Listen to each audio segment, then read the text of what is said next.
Allora andiamo a rivivere il film di questa partita che ha portato agli ottavi di finale il Verona di Andrea Mandorlini, con gli highlights, le azioni principali di questa partita. Il Verona che entra in campo con Cocco a sorpresa al posto di Cacia, tenuto precauzionalmente a riposo, quantomeno a riposo per il campionato.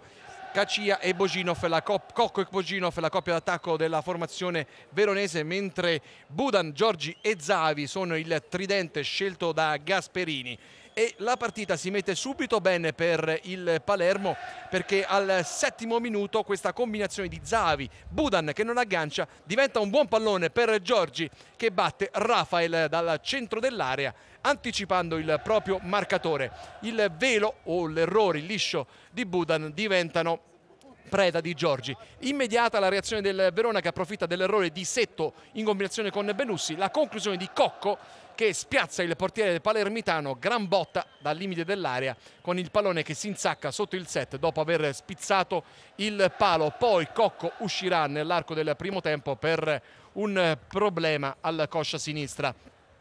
Continua il forcing ovviamente del Palermo, perché è la squadra palermitana a fare la gara con grandi combinazioni ai limiti dell'area e conclusioni dalla distanza. Ci prova Barreto prima, poi sarà la volta di Donati, ancora un gran rosoterra sul quale Rafael appare battuto. Per sua fortuna il pallone finisce di un soffio al lato. Dopo il paraguaiano e il capitano sarà Zavi qui a tentare il tiro dalla distanza centrale parato da Rafael.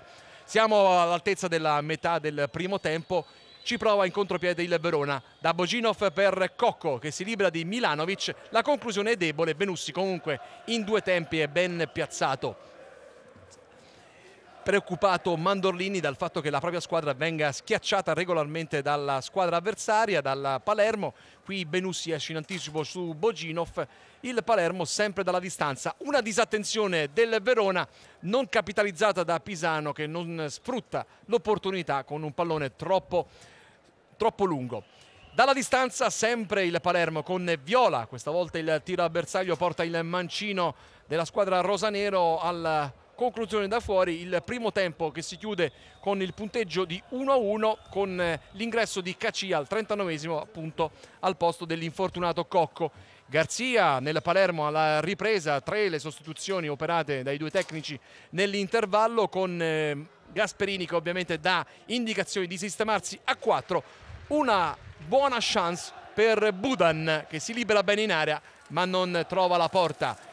Ancora il croato e qui sbaglia completamente la misura del suo tiro mancino. Sarà l'ultima occasione per lui, poi toccherà a Dybala. Garzia ci prova dalla distanza, un tiro intuibile per potenza e destinazione. Sempre Palermo, qui è Pisano che non sfrutta bene l'opportunità. È praticamente un assedio, si gioca una sola porta, quella del Verona. Il tentativo di Giorgi, qui è straordinario Rafael che si trova dinanzi a sé l'attaccante del Palermo, pronto a colpire di testa. I riflessi del brasiliano sono straordinari. Zavi, conclusione debole anche se angolata, in due tempi ancora Rafael, sesta stagione per lui al Palermo. Attenzione, qui è il momento clou della partita. La linguaccia, la smorfia irriverente da parte di Cacciatore e l'espulsione decretata, sanzionata da Peruzzo, e poi l'errore clamoroso di Labrin, la galoppata di Abate. Aveva sbagliato, forse era troppo lungo per Cacia che non riesce ad arrivare sul pallone. Il cileno commette un'ingenuità clamorosa e riesce a mettere fuori causa il proprio portiere. 2-1 per il Verona. Verona che va vicino anche al terzo gol, se non fosse che Cacia e Albertazzi sprecano in pochi secondi la loro chance. Mandorlini soffre in panchina perché ovviamente i minuti trascorrono, 5 di recupero.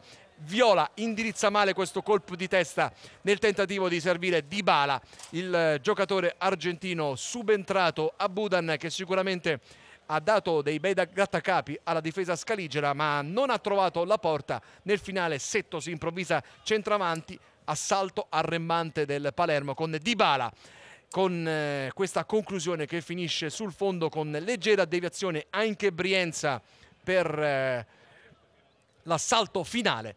Dybala di nuovo, un sinistro che taglia l'intera area coprendo lo specchio della porta, non c'è nulla da fare. Dopo oltre 5 minuti di recupero, Peruzzo di Schio fischia la fine, può festeggiare il Verona che andrà a giocare a San Siro l'8avo di finale il 18 dicembre prossimo.